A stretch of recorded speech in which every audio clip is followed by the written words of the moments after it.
Halo guys, hari Selasa kemarin saya diundang ke acara Asus Zenfinity di mana Asus meluncurkan dua smartphone andalan terbarunya, yaitu Zenfone Zoom S atau ZE553KL yang punya dua kamera utama di Lego seharga 6 juta rupiah, dan satu lagi Zenfone Live atau ZB501KL yang dilempar ke pasaran pada bandrol 1,8 jutaan.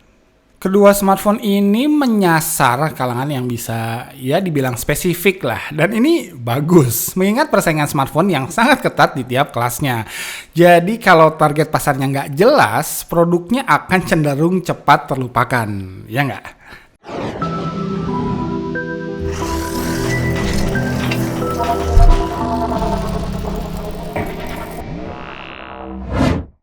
Nah, Zenfone Live ini sangat ideal buat kamu-kamu yang sering bikin event live streaming di Instagram, Facebook, YouTube, dan lain-lain.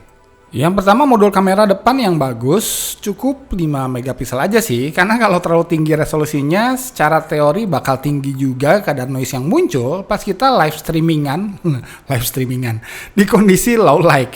Ya, yang lebih penting buat video streaming dibanding ukuran megapikselnya adalah ukuran individual pikselnya itu sendiri, yaitu 1,4 mikron dan juga field of view yang lebar di 82 derajat. Yang kedua, adanya fitur Beauty Live level 1 sampai level 10. Jadi software ini tuh bisa bikin muka kita tetap kelihatan lebih halus, lebih putih, dan lebih bersih dari aslinya secara real time pas kita sedang melakukan live video streaming. Canggih ya? Yang ketiga, ada juga LED flash buat bantu pencahayaan pas kita selfie atau live video selfie di tempat-tempat yang gelap. Ya, mungkin bakal silau kali ya, tapi bakal handy di kondisi-kondisi kepepet. Dan gak lupa juga sektor audio pun didesain agar menunjang aktivitas live video streaming kita, karena diklaim punya mix stereo dan 5 magnet speaker body yang berkualitas. Jadi jelas buat live streamer, HP ini bakal klop banget deh. Oke, lanjut.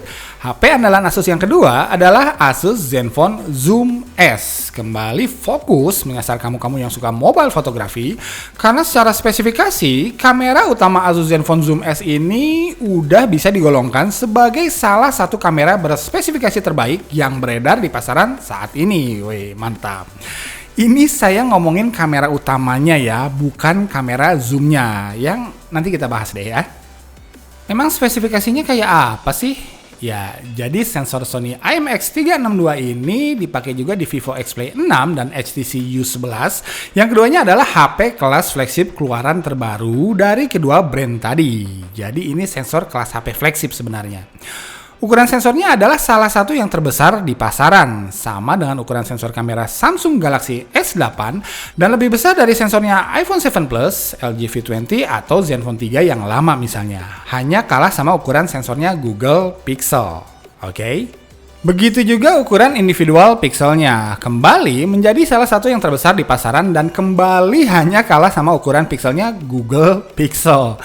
Aperture f/1,7-nya juga kembali lagi menjadi salah satu yang terlebar di pasaran, sama dengan aperturnya Galaxy S8 dan kali ini lebih besar dari aperturnya Google Pixel. Ditambah lagi fitur-fitur penunjang kayak Optical Image Stabilization yang bermitra dengan Electronic Image Stabilization, teknologi pengujian fokus Dual Pixel PDAF kayak di Samsung Galaxy S7 dan S8, bahkan masih dibantu sama laser autofocus juga di sini. Sukses bikin pengujian fokus kamera Asus Zenfone Zoom S ini cepatnya luar biasa. Perekaman video 4K pun udah siap, dan juga sensor RGB Color Correction yang bisa bikin warna-warni hasil tangkapan kameranya terlihat lebih natural. Keren ya kameranya? Ya, keren sih, tapi sayangnya yang keren hanya kamera utama normal angle-nya aja, karena kamera zoom-nya pakai sensor yang sama sekali berbeda. Yang ukuran sensor, ukuran pixel, dan ukuran aperturnya ya standar-standar aja lah, nggak ada yang istimewa.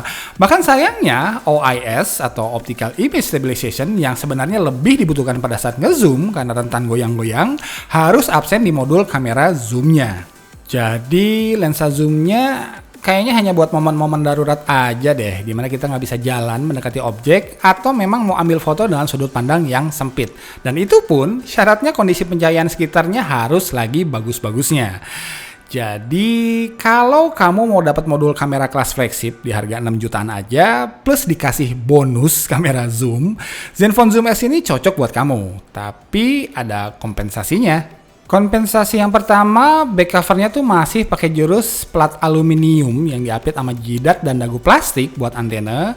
Jadi belum full metal body 100% layaknya HP kelas 6 jutaan yang lain. Yang kedua, prosesornya hanya sekelas Snapdragon 625 yang walau ya oke sih performanya, tapi asa gimana gitu disamain prosesornya sama Xiaomi Redmi Note 4 yang harganya 2,4 jutaan aja. Ya prosesornya doang ya yang sama, kalau kualitas sektor lainnya sih jelas lebih mantap Zoom S ini. Tapi Asus punya dalih kok kalau masalah pemilihan prosesor tadi, yaitu biar daya tahan baterainya tuh jadi lebih awet. Saya belum tahu sih real baterainya seawet apa karena belum coba, tapi penggunaan Snapdragon 625 yang terkenal efisien karena terfabrikasi di 14 nanometer, baterai 5000 mAh di body slimnya, layarnya juga udah pakai AMOLED yang hemat daya, terus ada fast charging juga dan bahkan reverse fast charging, yang artinya HP ini tuh bisa ngecas HP lain dengan kecepatan yang cukup tinggi, adalah jaminan manajemen baterai yang juara. Jadi kamu bisa foto-foto atau rekam video seharian tanpa takut kehabisan daya. So, itu dia first impression saya. Ya, experience atau kualitas kamera realnya terus terang belum saya uji lebih jauh karena memang belum pegang HP-nya lama, hanya di ruang eksebisi aja kira-kira 1 jaman lah. Tapi minimal ya mudah-mudahan kita bisa dapat gambaran berdasarkan data yang kembali mudah-mudahan akurat akan seperti apa sih kemampuan dua jagoan Asus terbaru ini. Oke guys, thanks for watching. Sementara Niko undur diri. Assalamualaikum warahmatullahi wabarakatuh.